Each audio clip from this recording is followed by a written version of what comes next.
I'm getting right back after it today. I was away for too long. I've got more things to get into.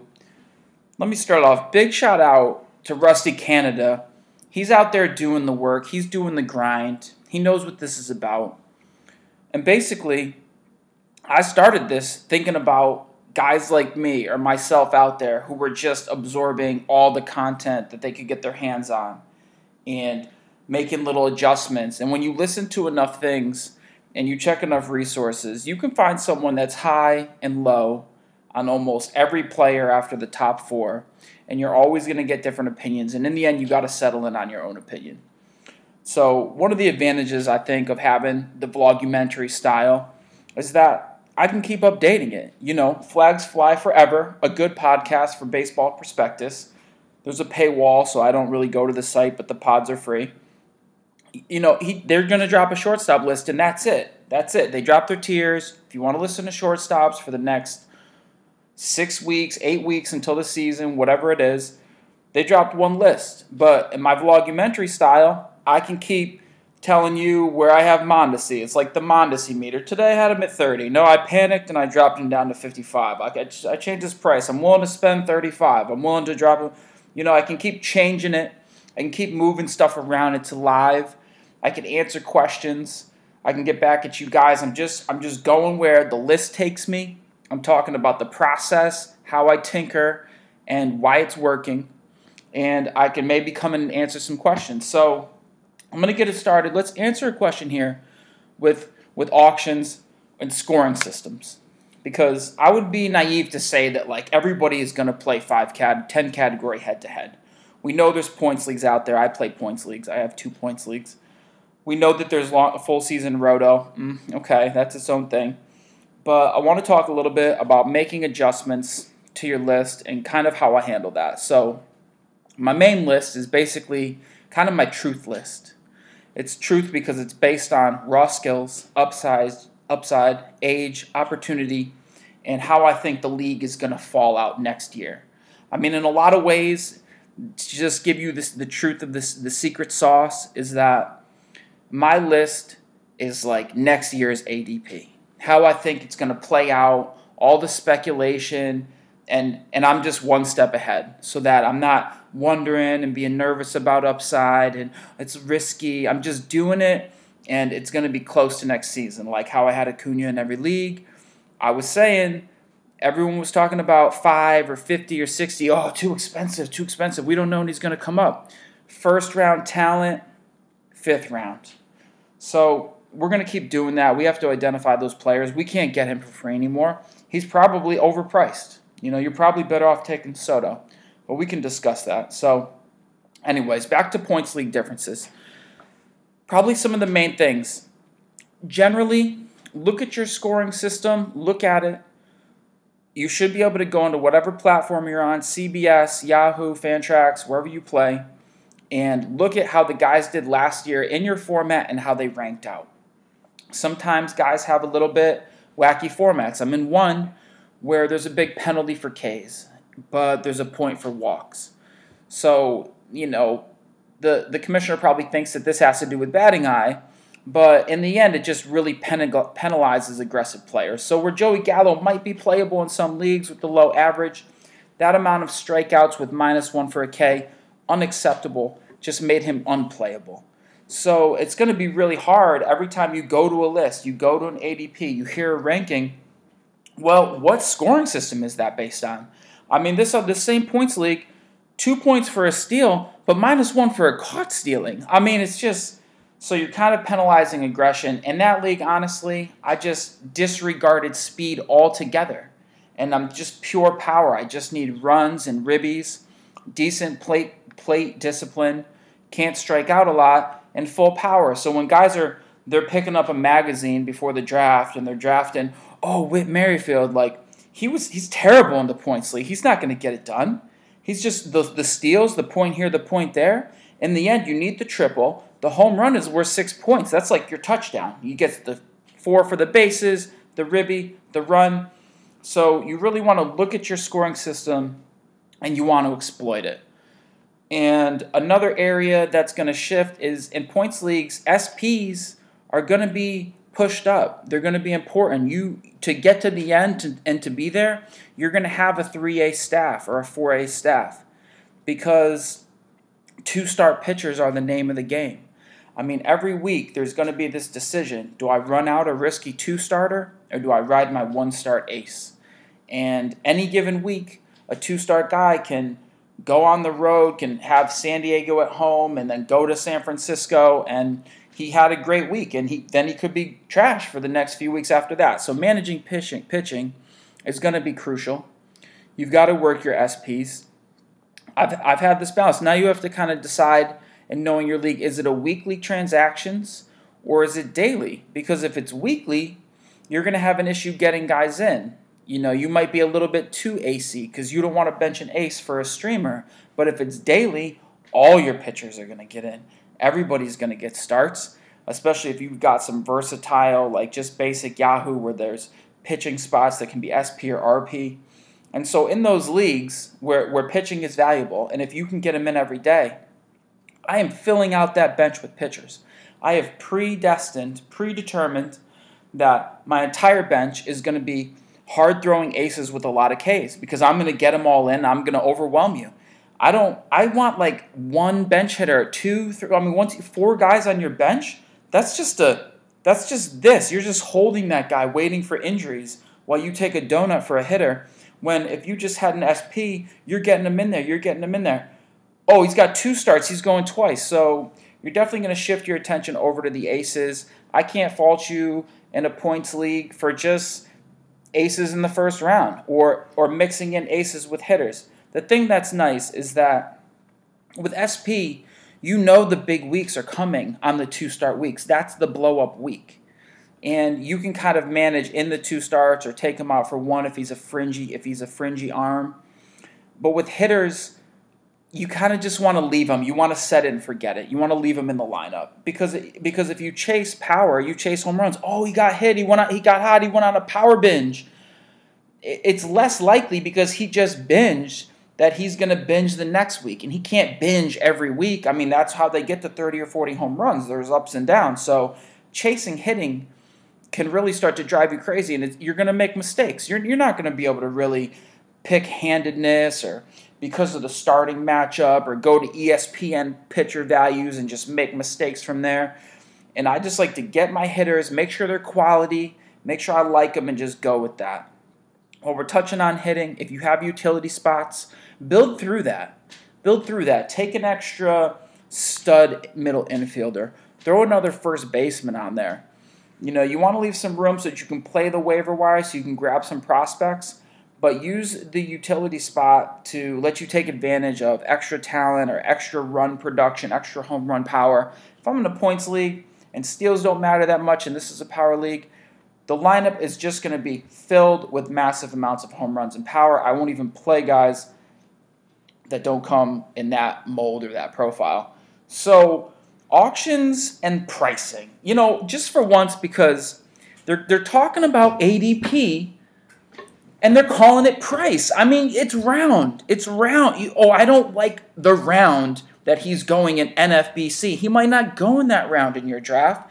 That's not price, it's round. I get the analogy.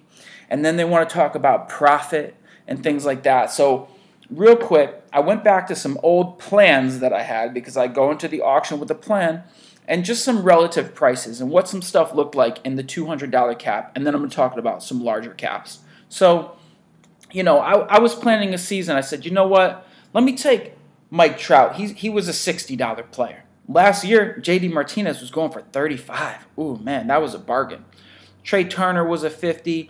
Freddie Freeman, $40. $35 for Jose Ramirez. $35 Votto. $35 Gary Sanchez. So you're starting to see those elite players were lingering around $35.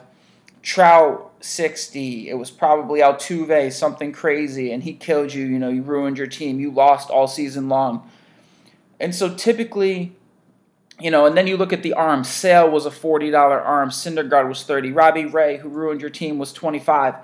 And just to point out, Kenley Jansen, a $20 reliever. Giles was $10. You could have bought Kenley Jansen and Giles for $30. or get Lindor for 35. That's why I'm not going to pay up for the closers. They just go for too much in these auctions because guys are save panicked.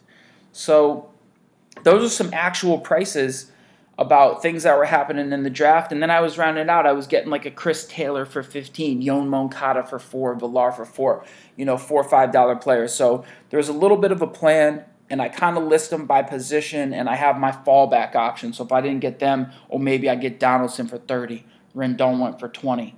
Oh, Breggs was going for 25. People weren't that sure about it. Ozuna, who disappointed, 25. So if somebody gets pushed up and over, I don't want to completely come off my plan. I had my fallback options. Aaron Nola was a $20 pitcher. Tanaka was a 15. And I build out some of my plan, and then I kind of just let the draft play out and let it come to me. So my point here, and I agree with putting more money in an auction.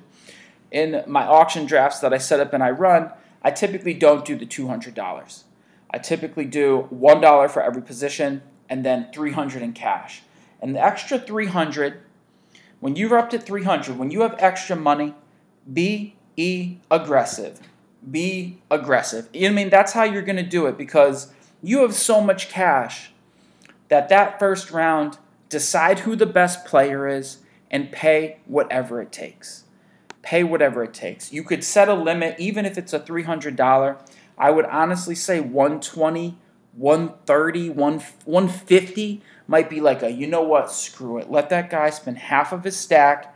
He's getting wasted in the first round. He's being ridiculous. Let him go. Destroy his stack. But be comfortable to pay a full 100 for Betts or Trout if you want. Threaten teams, because this is the thing. With the $300 cap, you could spend 100, and then on Betts, Trout comes up next. You have enough money to push the next guy up and keep him honest back up to 100 for Trout. What are they going to let you have, Betts and Trout? Are you going to have the Betts and Trout team with still $80 to spend? You go take a quick nap and get back in the draft for $10 players? I mean, it's possible, but that's different. That's the difference of when you only have a $200 cap and you blew your money on 3 players and you're down staring at a $25, $26 stack. You can't keep anyone honest. You can't bid it up because the max bid hits. You can't bid over the max bid that you have in your stack. So you want to look at what your new max bid would be. Can you keep the rest of the league honest?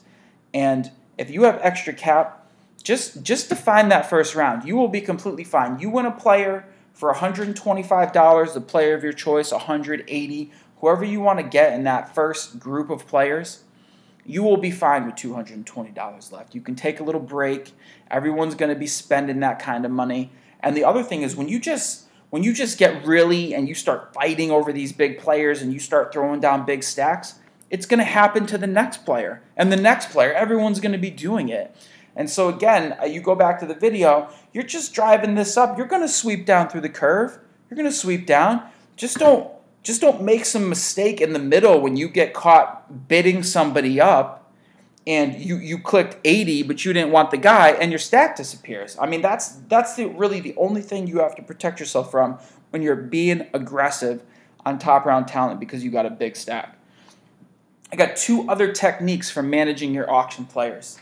Let me start with pairing the player. So sometimes maybe I'll take all my money and I'll divide it over how many positions I want to fill. Do I want to build through my bench, or I just want to build starters? Do I just want to build 4 pitchers and 6 hitters? That's 10 guys. Divide it, okay, $20 a player. And now I can kind of pair adjust.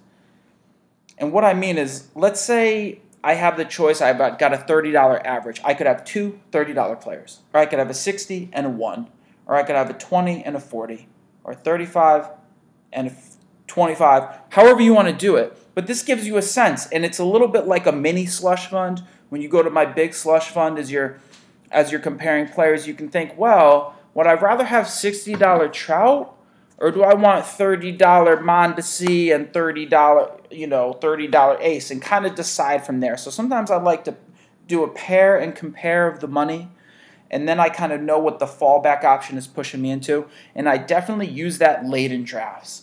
When you're coming down to the end of your stack and it's your last few players, and you're going, I have a $4 average player, you can know that you can pair off your $4, and I mentioned this, you can pay 8, and that made a 1.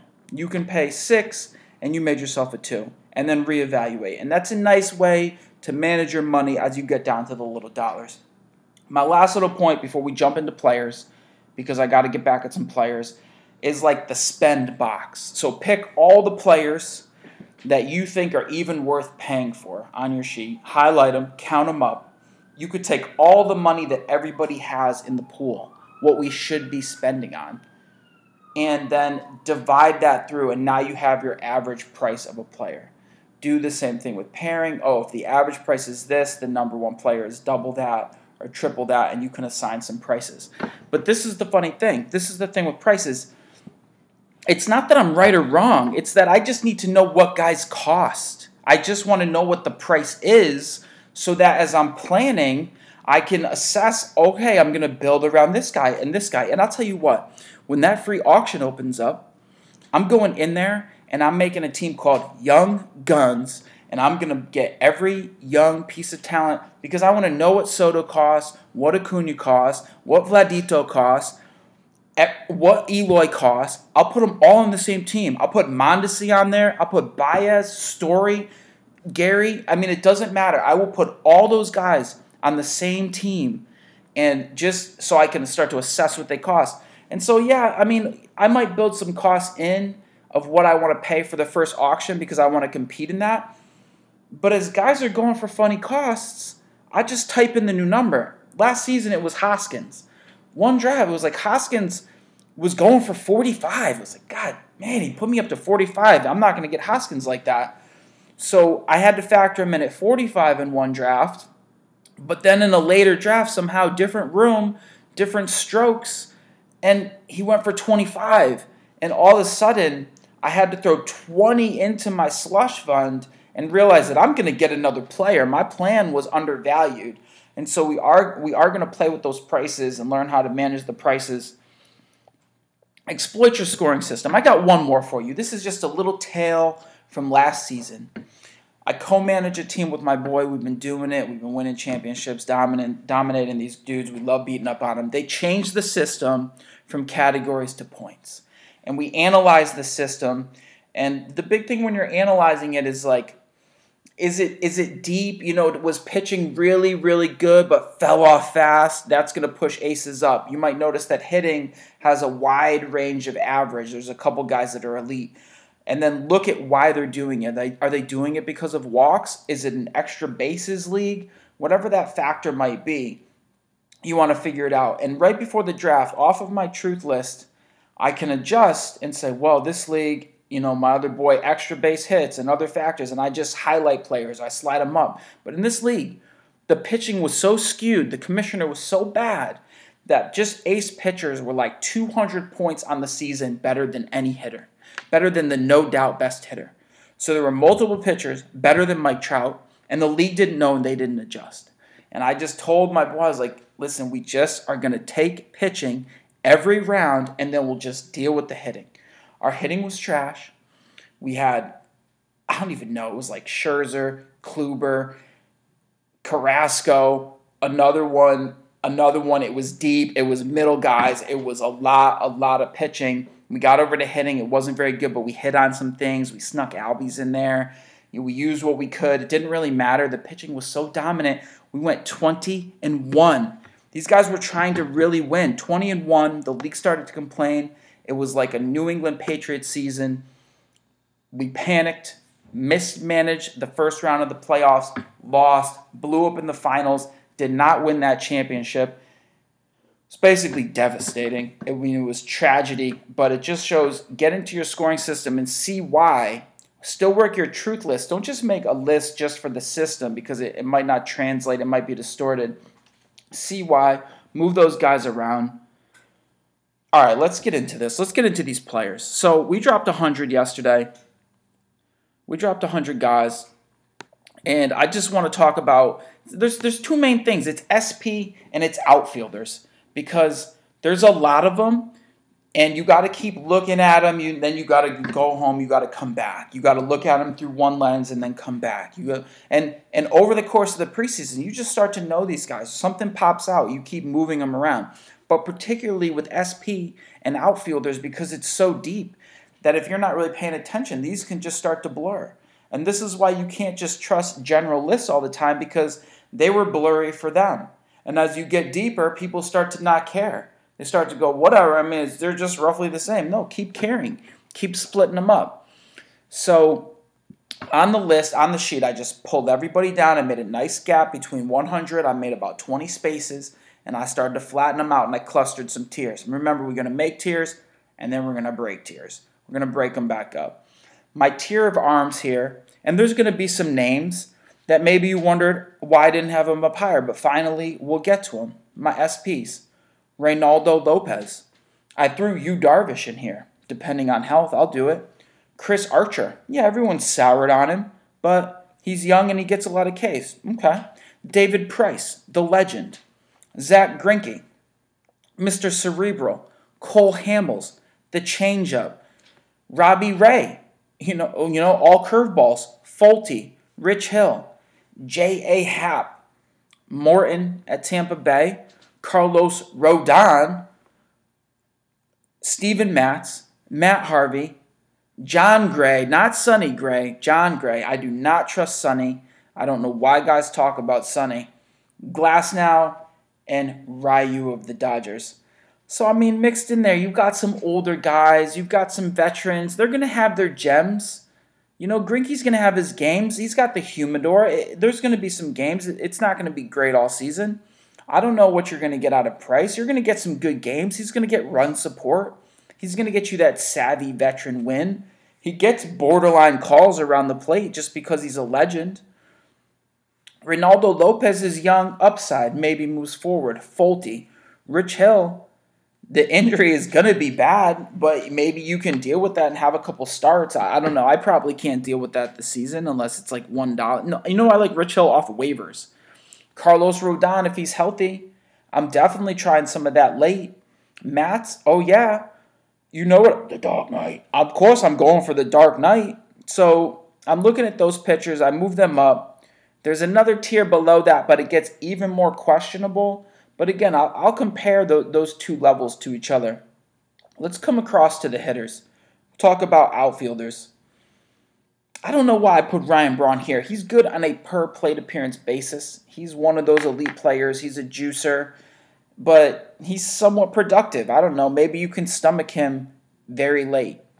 Austin Meadows, kind of sleeper. I believe he's in Tampa Bay. Good contact rates. He might be productive late. Byron Buxton. I know he ruined your team some seasons. I know that you took him too high and you took him in 5 and he's been killing you and you're completely done. But we know those couple guys that picked him up his first season when he was called up for just their playoff run, and he hit like 8 home runs in 2 weeks. And if you had him then, you know inside you still will give Buxton a shot.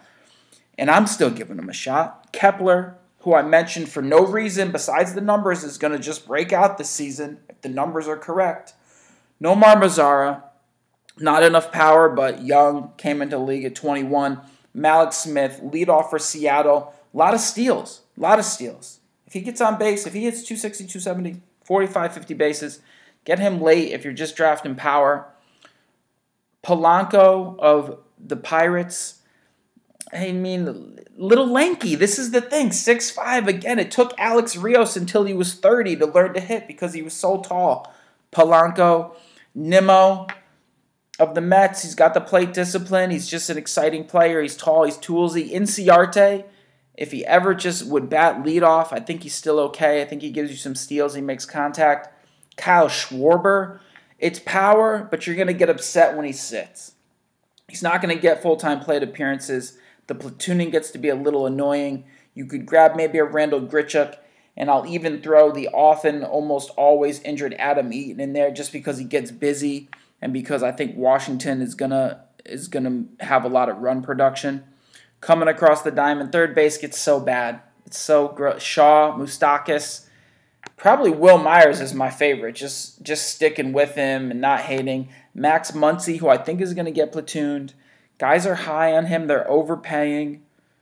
He fell off in the second half. It might have been a fluky season, so I'm not really high on Muncy, but he was decent last year, as we know. Nobody trusted him, basically. I mean, I'm running him out there. I'm like, Muncy looks like it's going well, and I just kept running him out there, and it took 8 weeks for people to be like, oh, no, Max Muncy. And then by the time they were on him, he threw his arms out in the Derby, and he fell off, and he was a disaster again. And Miguel Sano. I mean, his hard hit contacts, I know the shit. I know there's been a lot of problems, but that's what I'm saying. When you're a little injured coming into preseason, you're not ramped up properly. You're not worked out. He had like a shin injury, and then he was obese, but he might have something to prove. So, late round flyer, sure. Shortstop, Jose Peraza, Jorge Polanco of Minnesota, Simmons. Deeper, I don't want to be any deeper than like Tim Anderson. And if you like Tim, you can deal with Ahmed Rosario, Willy Adames. That's kind of the end of shortstop. There have been so many shortstops along the way. You shouldn't be much deeper than that. Second base, Jurickson Profar. Oh, yes, play him wherever you want. Second base is probably best. Lourdes Gurriel. Lourdes Gurriel broke out for about 14 days last season. I don't know if anybody noticed because he sprained his ankle, and then he couldn't get right, and he didn't hit, and the season ended. But his brother makes contact, and he's kind of looks bigger. He's longer. He's toolsier. I think Lourdes could surprise. Again, I can't stop with Yoan Moncada, Rougned Odor. We bumped up Hampson, and here I go disagreeing with Flags Fly Forever, the experts. Who want to tell me they loved Segura. They loved Jean Segura's floor. I mean, Jean Segura, I love how much he pulls his hamstrings. There's really not power. I know he's got this chippy average, and he runs a little bit, but it's not consistent. I don't love Jean Segura. I think a park change. Is he in Philly? Let me double check. I mean, so when I hear stuff, maybe I double check. Maybe Segura's too low. Maybe he leads this next group. He is a good player, but it's just like season on, season off. It frustrates me. Some first baseman I mentioned last time, Luke Voit, Miggy Cabrera, Crone. I'll throw a catcher up here, finally. Realmuto. And at this point, I mean, I'm going to do it. Believe me, I'm not going to just ignore catchers and closers for the whole offseason, but I do it for a while because I've got to put a lot of time in to making sure my late SP and my outfield understanding of all the outfielders is correct. So I put a lot of time in there, and I keep going back and forth, and I play with those guys, and I dissect them. Because in the end, closers is just about like who has the job. Who has the job at the moment. You know, I'll find out right before the season. I can go through roster resource and I can just pick off the closers. There you go. There's 30 closers. There they are. And really, I just need to know even the closers on bad teams. I just need a little piece of a closer. I could use like Givens in Baltimore or whoever's closing for, I don't know, the Padres or Atlanta. And you know with closers, they're going to get injured. What they're doing is so unhealthy. They're warming up and then not coming in. They're warming up 4 or 5 days a week. They have no routine. Then they come in, they're not that warm. They throw max effort. I mean, they're constantly pulling things and switching roles. And, you know, in the end, you might even go as deep, and I call them holds guys. These are like middle relievers that are filthy, and they can just get you ratios. They don't get saves right away, like a Josh Hader or Archie Bradley. These guys will put some work in. Maybe you just get a 2-category ratios, guys, with some Ks. It just gets you some Ks, but suddenly Corey Knebel goes down, and you have a closer. I mean, so there's a lot of options. That's why I keep waiting there. There's some definite guys. I mean, you're going to tell me that Blake Trinan and Diaz are locked down for sure? What if Trinan gets a little hurt? All of a sudden, whatever round you took him in or a $30 closer, that's a huge mistake. So, but I'll polish those up when Yahoo releases and that league starts, or, you know, about when I get into the list and I go, okay, all these hitters, it's starting to get a little bit suspect. It's time to go in and look at the closers. And then for catchers, you just have to have stuff that you can tolerate. So like Ramos, Jansen, it's not hard. Oh, we did closers. Look, Grandal, Ramos, Jansen, Estudio. You're done. Real. I just did catchers. I got your late catchers for you. You're all set. So shout out to the subscribers. We're doing this. We're vlogumentary this. We're going through draft prep. I like what Rusty Canada said. Like, this is kind of on the low stuff. You're not getting this. Flags Fly Forever. They're not coming back. They're not coming back and saying, I'm sorry, I made a mistake.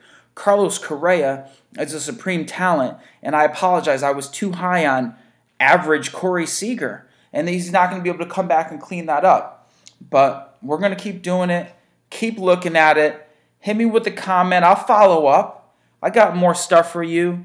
We're going to be doing a breakdown. We got to get a little deeper. We got to keep talking about pitchers. I mentioned those guys. Take a look at them. See who you're high on, who you're not.